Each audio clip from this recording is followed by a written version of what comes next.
ओम शांति। 21/2/2025 की मुरली है। मुख्य रूप से बाबा ने कहा, आत्मा जीते जी मर कर एक बाप की बने और कोई याद न आए, देह अभिमान बिल्कुल छूट जाए, यही है ऊंची मंजिल। निरंतर देही अभिमानी अवस्था बन जाए, यह है बड़ी मंजिल। इसी से कर्मातीत अवस्था को प्राप्त करेंगे। आगे कहा, किसी भी देहधारी से लगाव नहीं रखना है। शरीर को याद करना भी भूतों को याद करना है। इसलिए किसी के नाम रूप में नहीं लटकना है। अपनी देह को भी भूलना है। भविष्य के लिए अविनाशी कमाई जमा करनी है। सेंसिबल बन ज्ञान की पॉइंट्स को बुद्धि में धारण करना है। जो बाप ने समझाया है वो समझकर दूसरों को सुनाना है। अब सुनते हैं महावाक्यों को विस्तार से। बाबा ने कहा, मीठे बच्चे, पास विथ ऑनर होना है तो बुद्धि योग थोड़ा भी कहीं न भटके। एक बाप की याद रहे। देह को याद करने वाले ऊंच पद नहीं पा सकते। प्रश्न है, सबसे ऊंची मंजिल कौन सी है? उत्तर, आत्मा जीते जी मरकर एक बाप की बने और कोई याद न आए, देह अभिमान बिल्कुल छूट जाए, यही है ऊंची मंजिल। निरंतर देही अभिमानी अवस्था बन जाए, यह है बड़ी मंजिल। इसी से कर्मातीत अवस्था को प्राप्त करेंगे। गीत है, तू प्यार का सागर है। ओम शांति। अब यह गीत भी रॉन्ग है। प्यार के बदले होना चाहिए ज्ञान का सागर। प्यार का कोई लोटा नहीं होता। लोटा गंगा जल आदि का होता है। तो यह है भक्ति मार्ग की महिमा। यह है रॉन्ग और वो है राइट। बाप पहले पहले तो ज्ञान का सागर है। बच्चों में थोड़ा भी ज्ञान है तो बहुत ऊंच पद प्राप्त करते हैं। बच्चे जानते हैं कि अब इस समय हम बरोबर चैतन्य दलवाड़ा मंदिर के भांति है। वो है जड़ दलवाड़ा मंदिर और यह है चैतन्य दलवाड़ा। यह भी वंडर है ना। जहाँ जड़ यादगार है वहाँ तुम चैतन्य आकर बैठे हो। परंतु मनुष्य कुछ समझते थोड़ी ही है।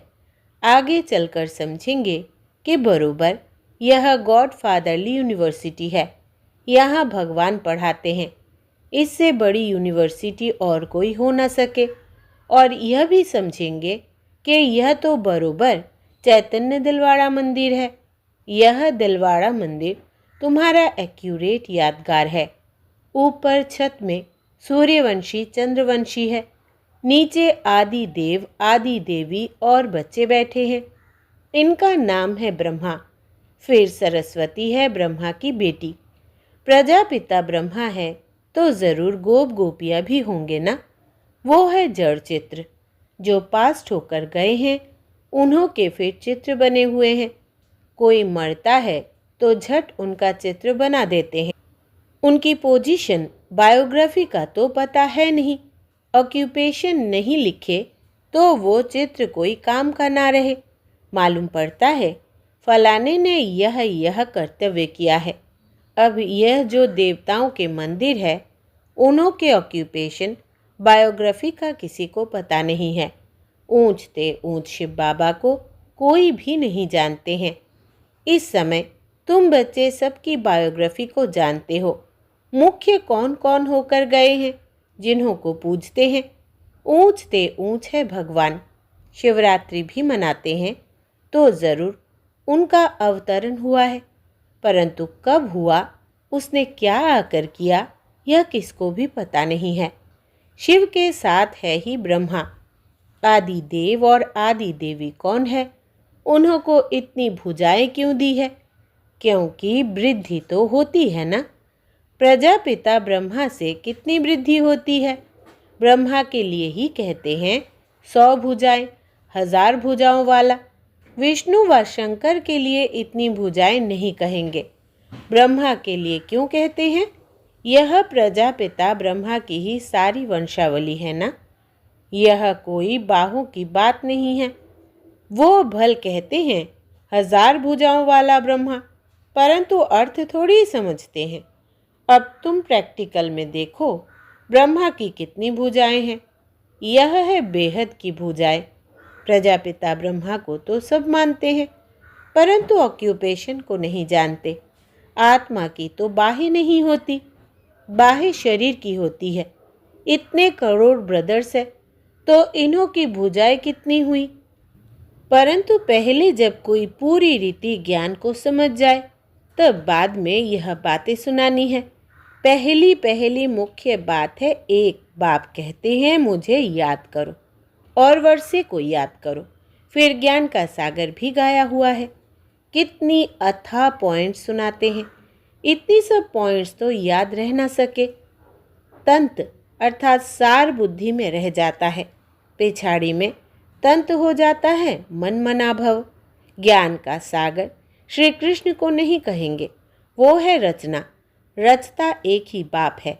बाप ही सबको वर्षा देंगे, घर ले जाएंगे। बाप का तथा आत्माओं का घर है ही साइलेंस होम। विष्णुपुरी को बाप का घर नहीं कहेंगे, घर है मूल वतन, जहाँ आत्माएं रहती है। यह सब बातें सेंसिबल बच्चे ही धारण कर सकते हैं। इतना सारा ज्ञान कोई की बुद्धि में याद रह न सके, ना इतने कागज लिख सकते हैं। यह मूल्य भी सबकी सब इकट्ठी करते जाए तो इस सारे हॉल से भी जास्ती हो जाए। इस पढ़ाई में भी कितने ढेर किताब होते हैं। इम्तिहान पास कर लिया, फिर तंत्र बुद्धि में बैठ जाता है। बैरिस्टरी का इम्तिहान पास कर लिया, एक जन्म लिए अल्पकाल सुख मिल जाता है। वो है विनाशी कमाई। तुमको तो यह बाप अविनाशी कमाई कराते हैं भविष्य के लिए। बाकी जो भी गुरु गोसाई आदि है, वो सब विनाशी कमाई कराते हैं। विनाश के नज़दीक आते जाते कमाई कम होती जाती है। तुम कहेंगे कमाई तो बढ़ती जाती है, परंतु नहीं, यह तो सब खत्म हो जाना है। आगे राजाओं आदि की कमाई चलती थी, अभी तो वह भी नहीं है। तुम्हारी कमाई तो कितना समय चलती है, तुम जानते हो। यह बना बनाया ड्रामा है, जिसको दुनिया में कोई नहीं जानते हैं। तुम्हारे में भी नंबरवार है, जिनको धारणा होती है। कोई तो बिल्कुल कुछ भी समझा नहीं सकते हैं। कोई कहते हैं हम मित्र संबंधियों आदि को समझाते हैं, वो भी तो अल्पकाल हुआ ना। औरों को प्रदर्शनी आदि क्यों नहीं समझाते? पूरी धारणा नहीं है। अपने को मियाँ मिट्ठू तो नहीं समझना है ना। सर्विस का शौक है तो जो अच्छी रीति समझाते हैं उनका सुनना चाहिए। बाप ऊंच पद प्राप्त कराने आए हैं तो पुरुषार्थ करना चाहिए ना, परंतु तकदीर में नहीं है तो श्रीमत भी नहीं मानते हैं। फिर पद भ्रष्ट हो जाता है। ड्रामा प्लान अनुसार राजधानी स्थापन हो रही है, उसमें तो सब प्रकार के चाहिए ना। बच्चे समझ सकते हैं, कोई अच्छी प्रजा बनने वाले हैं, कोई कम। बाप कहते हैं हम तुमको राजयोग सिखलाने आया हूँ। दिलवाड़ा मंदिर में राजाओं के चित्र हैं ना, जो पूज्य बनते हैं वही फिर पुजारी बनते हैं। राजा रानी का मर्तबा तो ऊंच है ना। फिर बाम मार्ग में आते हैं तब भी राजाई अथवा बड़े बड़े साहूकार तो है। जगन्नाथ के मंदिर में सबको ताज दिखाया है, प्रजा को तो ताज नहीं होगा। ताज वाले राजाएं भी विकार में दिखाते हैं। सुख संपत्ति तो उन्हों को बहुत होगी, संपत्ति कम ज्यास्ती तो होती है। हीरे के महल और चांदी के महलों में फ़र्क तो होता है। तो बाप बच्चों को कहेंगे अच्छा पुरुषार्थ कर ऊंच पद पाओ। राजाओं को सुख जास्ती होता है, वहाँ सब सुखी होते हैं। जैसे यहाँ सबको दुख है, बीमारी आदि तो सबको होती ही है, वहाँ सुख ही सुख है। फिर भी मर्तबे तो नंबरवार है। बाप सदैव कहते हैं पुरुषार्थ करते रहो, सुस्त मत बनो। पुरुषार्थ से समझा जाता है ड्रामा अनुसार इनकी सद्गति इस प्रकार इतनी ही होती है। अपनी सद्गति के लिए श्रीमत पर चलना है। टीचर की मत पर स्टूडेंट ना चले तो कोई काम के नहीं। नंबरवार पुरुषार्थ अनुसार तो सब है। अगर कोई कहते हैं कि हम यह नहीं कर सकेंगे तो बाकी क्या सीखेंगे? सीख कर होशियार होना चाहिए। जो कोई भी कहे यह समझाते तो बहुत अच्छा है, परंतु आत्मा जीते जी मरकर एक बाप की बने और कोई याद ना आए, देह अभिमान छूट जाए, यह है ऊंची मंजिल। सब कुछ भूलना है, पूरी देही अभिमानी अवस्था बन जाए, यह बड़ी मंजिल है। वहाँ आत्माएं है ही अशरीरी, फिर यहाँ आकर देह धारण करती है। अब फिर यहाँ इस देह में होते हुए अपने को अशरीरी समझना है। यह मेहनत बड़ी भारी है। अपने को आत्मा समझ कर्मातीत अवस्था में रहना है। सर्प को भी अक्ल है ना, पुरानी खाल छोड़ देते हैं, तो तुमको देह अभिमान से कितना निकलना है। मूल वतन में तो तुम हो ही देही अभिमानी। यहाँ देह में होते अपने को आत्मा समझना है। देह अभिमान टूट जाना चाहिए। कितना भारी इम्तिहान है। भगवान को खुद आकर पढ़ाना पड़ता है। ऐसे और कोई कह ना सके कि देह के सब संबंध छोड़ मेरा बनो। अपने को निराकार आत्मा समझो। कोई भी चीज़ का भान ना रहे। माया एक दो की देह में बहुत फंसती है। इसलिए बाबा कहते हैं इस साकार को भी याद नहीं करना है। बाबा कहते तुमको तो अपनी देह को भी भूलना है, एक बाप को याद करना है। इसमें बहुत मेहनत है। माया अच्छे अच्छे बच्चों को भी नाम रूप में लटका देती है। यह आदत बड़ी खराब है। शरीर को याद करना यह तो भूतों की याद हो गई। हम कहते हैं एक शिव बाबा को याद करो, तुम फिर 5 भूतों को याद करते रहते हो। देह से बिल्कुल लगाव नहीं होना चाहिए। ब्राह्मणी से भी सीखना है, ना कि उनके नाम रूप में लटकना है। देही अभिमानी बनने में ही मेहनत है। बाबा के पास भल चाट बहुत बच्चे भेज देते हैं, परंतु बाबा उस पर विश्वास नहीं करता है। कोई तो कहते हैं हम शिव बाबा के सिवाय और किसको याद नहीं करते हैं, परंतु बाबा जानते हैं पाई भी याद नहीं करते हैं। याद की तो बड़ी मेहनत है, कहाँ न कहाँ फंस पड़ते हैं। देहधारी को याद करना यह तो 5 भूतों की याद है। इनको भूत पूजा कहा जाता है। भूत को याद करते हैं। यहाँ तो तुमको एक शिव बाबा को याद करना है। पूजा की तो बात नहीं। भक्ति का नाम निशान गुम हो जाता है, फिर चित्रों को क्या याद करना है, वो भी मिट्टी के बने हुए हैं। बाप कहते हैं यह भी सब ड्रामा में नूंद है। अब फिर तुमको पुजारी से पूज्य बनाता हूँ। कोई भी शरीर को याद नहीं करना है सिवाय एक बाप के। आत्मा जब पावन बन जाएगी तो फिर शरीर भी पावन मिलेगा। अभी तो यह शरीर पावन नहीं है। पहले आत्मा जब सतो प्रधान से सतो रजो तमो में आती है तो शरीर भी उस अनुसार मिलता है। अभी तुम्हारी आत्मा पावन बनती जाएगी, लेकिन शरीर अभी पावन नहीं होगा। यह समझने की बातें हैं। यह पॉइंट्स भी इनकी बुद्धि में बैठेगी जो अच्छी रीति समझकर समझाते रहते हैं। सतो प्रधान आत्मा को बनना है। बाप को याद करने की ही बड़ी मेहनत है। कईयों को तो ज़रा भी याद नहीं रहती है। पास विद ऑनर बनने के लिए बुद्धि योग थोड़ा भी कहीं न भटके, एक बाप की ही याद रहे। परंतु बच्चों का बुद्धि योग भटकता रहता है। जितना बहुतों को आप समान बनाएंगे उतना ही पद मिलेगा। देह को याद करने वाले कभी ऊंच पद पा न सके। यहाँ तो पास विद ऑनर होना है। मेहनत बगैर यह पद कैसे मिलेगा? देह को याद करने वाले कोई पुरुषार्थ नहीं कर सकते। बाप कहते हैं पुरुषार्थ करने वाले को फॉलो करो। यह भी पुरुषार्थ ही है ना। यह बड़ा विचित्र ज्ञान है। दुनिया में किसको भी पता नहीं है, किसकी भी बुद्धि में नहीं बैठेगा कि आत्मा की चेंज कैसे होती है। यह सारी गुप्त मेहनत है। बाबा भी गुप्त है। तुम राजाई कैसे प्राप्त करते हो? लड़ाई झगड़ा कुछ भी नहीं है, ज्ञान और योग की ही बात है। हम कोई से लड़ते नहीं हैं। यह तो आत्मा को पवित्र बनाने के लिए मेहनत करनी है। आत्मा जैसे जैसे पतित बनती जाती है तो शरीर भी पतित लेती है। फिर आत्मा को पावन बनकर जाना है। बहुत मेहनत है। बाबा समझ सकते हैं कौन कौन पुरुषार्थ करते हैं। यह है शिव बाबा का भंडारा।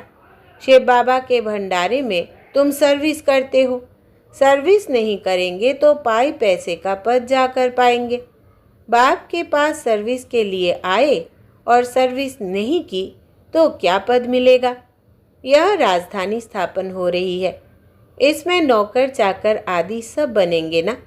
अभी तुम रावण पर जीत पाते हो, बाकी और कोई लड़ाई नहीं है। यह समझाया जाता है। कितनी गुप्त बात है। योग बल से विश्व की बादशाही तुम लेते हो। तुम जानते हो हम अपने शांति धाम के रहने वाले हैं। तुम बच्चों को बेहद का घर ही याद है। यहाँ हम पाठ बजाने आए हैं, फिर जाते हैं अपने घर। आत्मा कैसे जाती है यह भी कोई समझते नहीं है। ड्रामा प्लान अनुसार आत्माओं को आना ही है। अच्छा, मीठे मीठे सिकिलते बच्चों प्रति माता पिता बाप दादा का याद प्यार और गुड मॉर्निंग। रूहानी बाप की रूहानी बच्चों को नमस्ते। हम रूहानी बच्चों की रूहानी बाप दादा को याद प्यार, गुड मॉर्निंग और नमस्ते बाबा नमस्ते। धारणा के लिए मुख्य सार। पहला, किसी भी देहधारी से लगाव नहीं रखना है। शरीर को याद करना भी भूतों को याद करना है, इसलिए किसी के नाम रूप में नहीं लटकना है। अपनी देह को भी भूलना है। दूसरा, भविष्य के लिए अविनाशी कमाई जमा करनी है। सेंसिबल बन ज्ञान की पॉइंट्स को बुद्धि में धारण करना है। जो बाप ने समझाया है वो समझकर दूसरों को सुनाना है। वरदान है, कल्प कल्प के विजय की स्मृति के आधार पर माया दुश्मन का आह्वान करने वाले महावीर विजयी भव। विस्तार है, महावीर विजयी बच्चे पेपर को देखकर घबराते नहीं, क्योंकि त्रिकालदर्शी होने के कारण जानते हैं कि हम कल्प कल्प के विजयी हैं। महावीर कभी ऐसे नहीं कह सकते कि बाबा हमारे पास माया को ना भेजो, कृपा करो, आशीर्वाद करो, शक्ति दो। क्या करूं? कोई रास्ता दो। यह भी कमज़ोरी है। महावीर तो दुश्मन का आह्वान करते हैं कि आओ और हम विजयी बने। स्लोगन है, समय की सूचना है, समान बनो, संपन्न बनो। समय की सूचना है, समान बनो, संपन्न बनो। अव्यक्त इशारे, एकांत प्रिय बनो, एकता और एकाग्रता को अपनाओ। कोई भी सिद्धि के लिए एक तो एकांत, दूसरी एकाग्रता, दोनों की विधि द्वारा सिद्धि को प्राप्त है। जैसे आपके यादगार चित्रों द्वारा सिद्धि प्राप्त करने वालों की विशेष दो बातों की विधि अपनाते हैं, एकांतवासी और एकाग्रता। यही विधि आप भी साकार में अपनाओ। एकाग्रता कम होने के कारण ही दृढ़ निश्चय की कमी होती है।